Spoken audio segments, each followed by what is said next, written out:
Hello and good morning. Today, as I cut some celery, I'm also going to introduce you to my favourite picture book. A picture book, Simon? Yes, a picture book. It's created by Marianne Benson, with whom Peter Levine was at some point at least planning to co-write a book about trauma and spirituality. Perhaps right now you're appreciating this very clear pattern that's occurring as the celery stick gets cut. If so, a very simple mental process is occurring, involving some reflective capacity, thanks to the prefrontal cortex.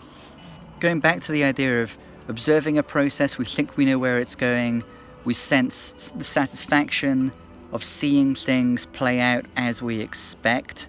Maybe we're thinking this is a good pattern because it will cause little bits of celery to be in the meal and then that will be healthy for us. Once the celery stick is cut all the way, we'll think perfect. It's as it should be. Perhaps right now you're appreciating this very clear pattern that's occurring, thanks to the prefrontal cortex.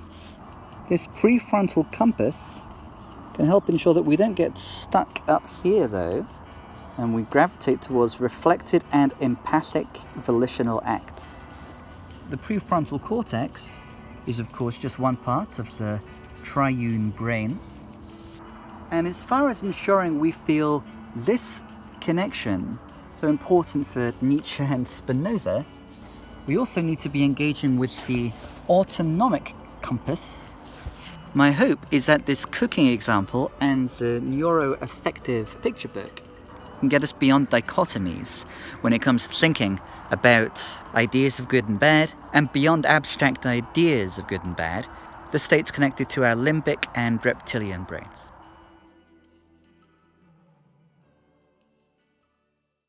Today, and for the rest of this week, as we unite the celery with all the other vegetables, we proceed to focus on just one part of the brain, the prefrontal cortex, which the NEUROAFFECTIVE picture book invites us to navigate with this prefrontal compass.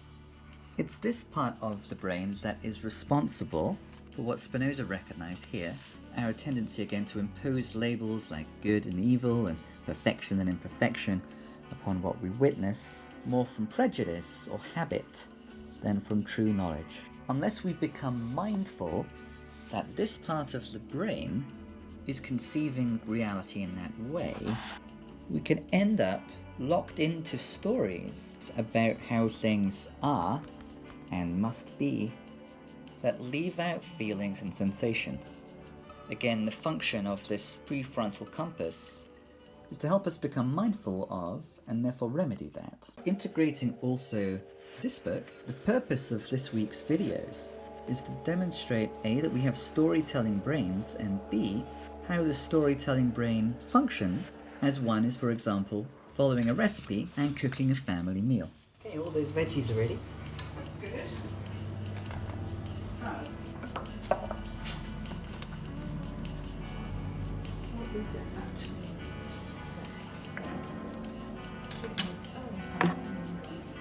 So, you can rest. I would mix those up a bit. All right. With your big spoon.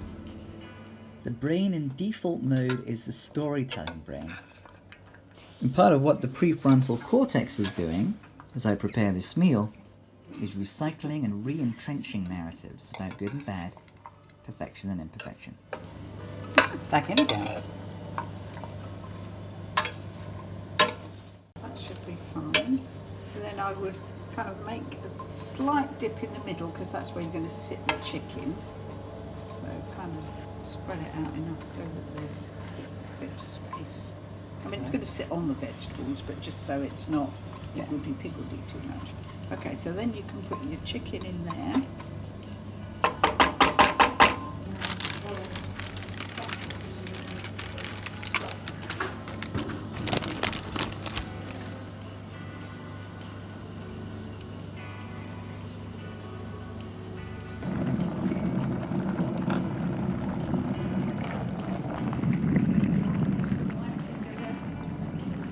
Sure. As long as you don't put boiling water on it. You don't want boiling water on your finger? No.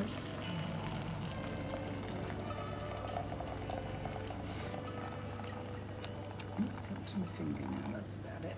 Okay. to give that a good stir, maybe even with a fork sometimes, because you can try and break up that stock cube, because you've obviously got to break up the stock cube. As I do that, we've discovered an imperfection, haven't we? Yeah. What's the imperfection? It doesn't tell you about this liquid that you're supposed to have, not let your vegetables be without liquid, but it doesn't tell you what the liquid is.